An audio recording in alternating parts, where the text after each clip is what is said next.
তাহলে এই 7 জানুয়ারি নির্বাচনটা হতো না, এবং 7 জানুয়ারি নির্বাচনটা যে না হতো তাহলে এতগুলো প্রাণহানি হতো না, এতগুলো ব্যক্তি আহত হতো না। যে আমাদের যে যে বিয়োগান্তক ঘটনা ঘটেছে এই যে গত কয়েক সপ্তাহে, এগুলো সম্পূর্ণ এড়ানো যেত। আর তত্ত্বাবধায়ক সরকার এই পঞ্চদশ সংশোধনী পাশ করা হয়েছে সম্পূর্ণ স্বেচ্ছাচারিতার ভিত্তিতে এবং মিথ্যাচার জালিয়াতির মাধ্যমে।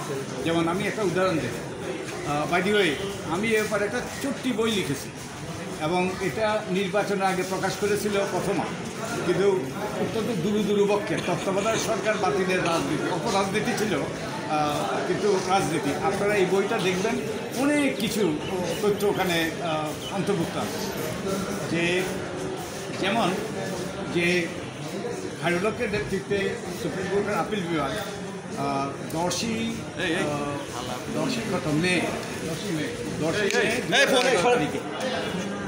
মে 2011 তারিখে একটা শর্ট অর্ডার, 3-4 বাক্যের একটা শর্ট অর্ডার দিয়েছে।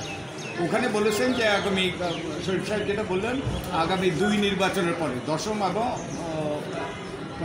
একাদশ এবং দ্বাদশ নির্বাচনের পরে তত্ত্বাবধায়ক সরকার ব্যবস্থা বাতিল হবে, প্রসপেক্টিভলি ডিক্লার্ড আনকনস্টিটিউশনাল। এবং যদি সংসদ চায় তাহলে ওই বিচারপতিদের রাখার যে বিধান সেটা সংশোধন করতে পারে। শুধুমাত্র বিচারপতিদেরকে তত্ত্বাবধায়ক সরকারের প্রধান হওয়ার যে বিধানটা, ওটা সংসদ চাইলে ওটা করতে পারে, সংশোধন করতে পারে।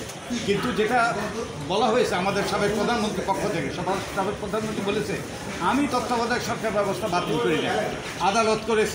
আদালত বলেছে যে পরবর্তী নির্বাচন যদি তত্ত্বাবধায়ক সরকারের অধীনে হতে হয় সংসদের অনুমোদন লাগবে।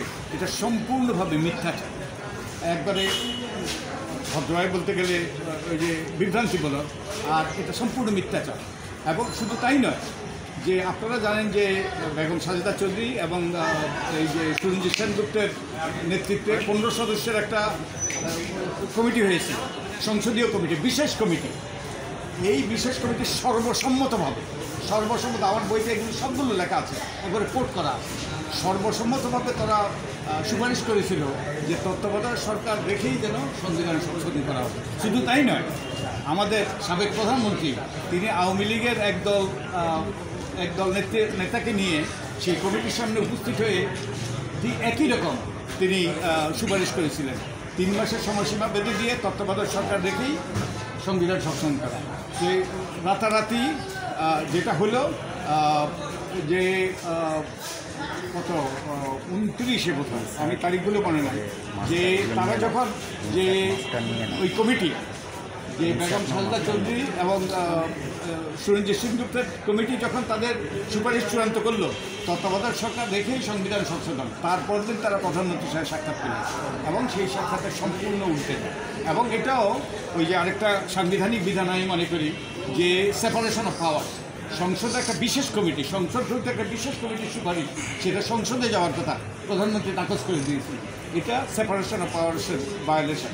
আরেকটা ভায়োলেশন ছিল যে আমাদের সংবিধানের 142 অনুচ্ছেদে ছিল গণভোট করার বিধান, কিন্তু গণভোট না করেই এটা পাশ করা, পঞ্চদশ সংসদে পাশ করা হয়েছে সম্পূর্ণ জালিয়াতির মাধ্যমে, সংবিধান লঙ্ঘন করে, এই যে বিরাট বিভ্রান্তি সৃষ্টি করে স্বেচ্ছাচারিতার দিক থেকে পঞ্চদশ সংশোধনী পাশ করা হয়।